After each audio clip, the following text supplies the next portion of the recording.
Al discutir el dictamen de la Comisión de Fiscalización del INE de las irregularidades en los informes de ingresos y gastos de los aspirantes a cargos de elección popular, la consejera prianista Beatriz Zavala expresó falsaria y demagoga su preocupación por la supuesta falta de claridad en el procedimiento de fiscalización actual.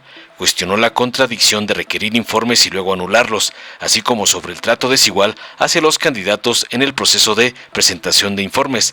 Criticó el retraso en los requerimientos y la falta de coherencia en la fiscalización, especialmente durante la precampaña electoral. Destacó la importancia de la equidad, transparencia y rendición de cuentas, señalando que las sanciones deben ser proporcionales y justas. Finalmente abogó por una revisión más cuidadosa de los procedimientos de fiscalización para garantizar la integridad del proceso electoral.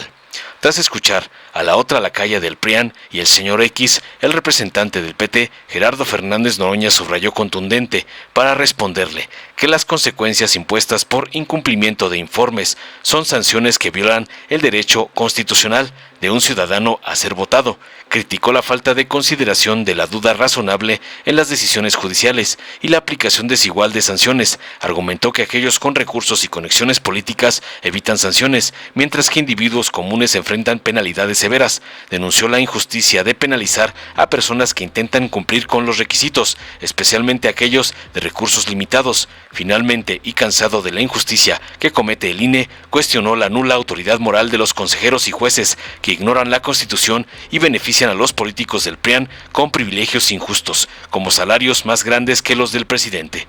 Veamos enseguida cómo el doctor Noroña despedaza a la consejera Zavala, chacha del PRIAN, y Claudia X González por atacar a los precandidatos de Morena con sanciones para perder candidaturas. Consejera Claudia Zavala. Gracias, presidenta.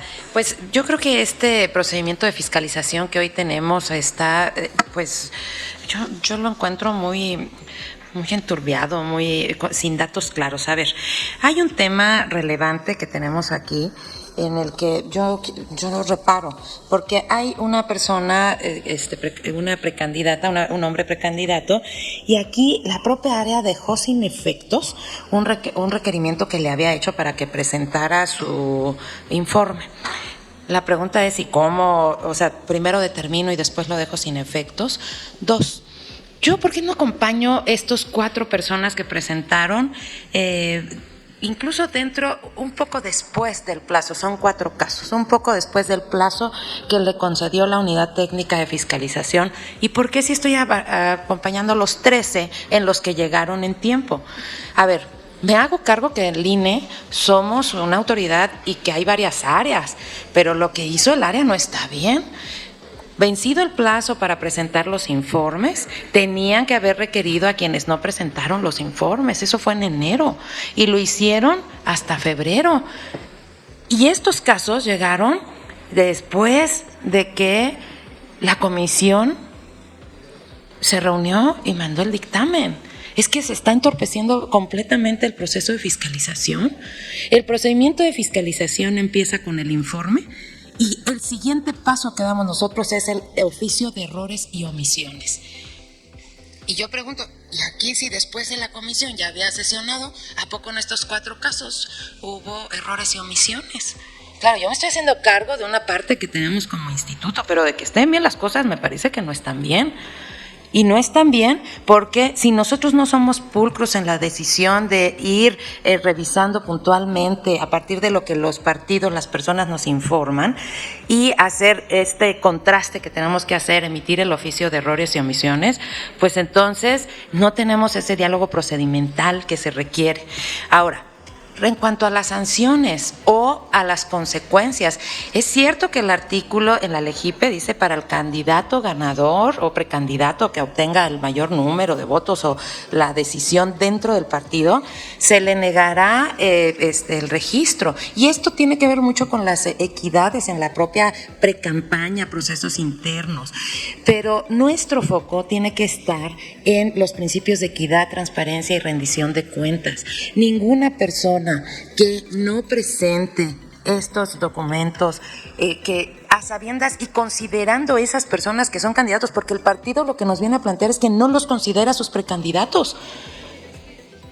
no los considera sus precandidatos, pero hay una convocatoria y eso ya se definió también conceptualmente y se dijo, pues precandidato es toda la persona que aspira, que acude a estos procesos y tiene la intención de ocupar un cargo de elección popular. Entonces, ahora tuvimos que hacer un receso para poder comprender este entramado de definiciones que se cambiaron después de la comisión. Yo creo que esto sí tenemos que ser muy cuidadosos, sobre todo de frente a lo que viene, que es un trabajo de campaña.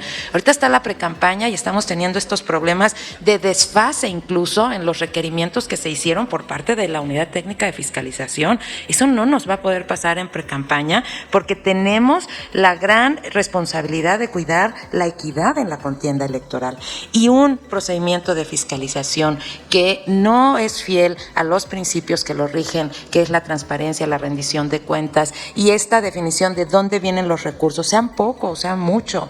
Ahora resulta que estaba reflexionando ahorita con la intervención del consejero UKIP, pues las personas pusieron dos lonas, pequeñas, grandes, lo que haya sido, y van a ser sancionadas con una multa de X número de UMAS cuando el partido ni siquiera los reconoce como sus precandidatos o precandidatas. Se les van a poner una desproporción en una multa por dos elementos propagandísticos, digámoslo de esa magnitud, cuando el partido ni siquiera los está reconociendo. Pero ellos, dice el partido, lo que nos informa es una autoadscripción como precandidatos. Yo creo que sí, este es un tema, ya lo avanzamos en el tribunal, ya se ha reconocido cuál es la función, la naturaleza de un informe, cuál es la función y naturaleza de un oficio de errores y omisiones. Y aquí si el área les está dando plazo hasta después de que la comisión ya sesionó, se rompe toda lógica de fiscalización. Y estos 13 que voy a avalar es haciéndome cargo que como institución no le podría arrojar una carga a la persona que ya la propia área de fiscalización pues le dio una oportunidad. Pero ese requerimiento tenía que haber sido vencido el plazo para presentar el informe. Y esto, pues qué lamentable, nos está pasando en precampaña, pero aquí sí es un llamado al área. No podemos tener este tipo de consecuencias o de actuaciones de frente a un proceso tan complejo de revisión de fiscalización en campañas. Porque en campañas también viene una consecuencia similar a determinaciones que se tienen en fiscalización. Pero ahí ya hay los votos de la ciudadanía. Y este tema verdaderamente creo que tenemos que sentarnos. Yo a la Comisión de Fiscalización sé que es mucho el trabajo que tenemos que hacer, pero creo que sí tenemos que darle un seguimiento mucho más puntual de lo que se hace. Sé también que tiene autonomía técnica, pero aquí está muy evidente que hasta febrero se estuvieron dando los requerimientos, cuando los plazos fueron el 6 de enero para presentar los informes. 3 días después se tenía que haber requerido 24 horas. Entonces sí tenemos una cuestión que atender. Y yo también pediría que se votara por separado el caso que comento, en la que la propia área primero requiere y después dice que ya no hay nada que fiscalizar. Eso ya no le corresponde al área. Se lo tendría que haber sometido a consideración a la comisión para ver la comisión si avanzaba en este criterio. Porque ahora pues ya hay un requerimiento, pero no hay ninguna consecuencia, ¿no? Y creo que es un caso que tenemos que tener claro. Gracias, presidenta. Gracias, consejera. ¿Alguien más? En primera ronda. En segunda ronda. Adelante, diputado Noroña. Fui muy breve en la primera ronda porque di por sentado varias cosas que escuchando a diversas intervenciones me doy cuenta que no es así.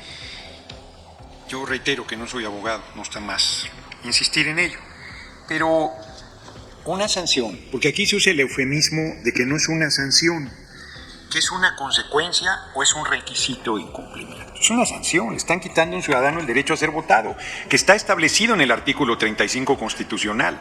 Con un ordenamiento secundario le están quitando a un ciudadano un derecho constitucional, ni más ni menos.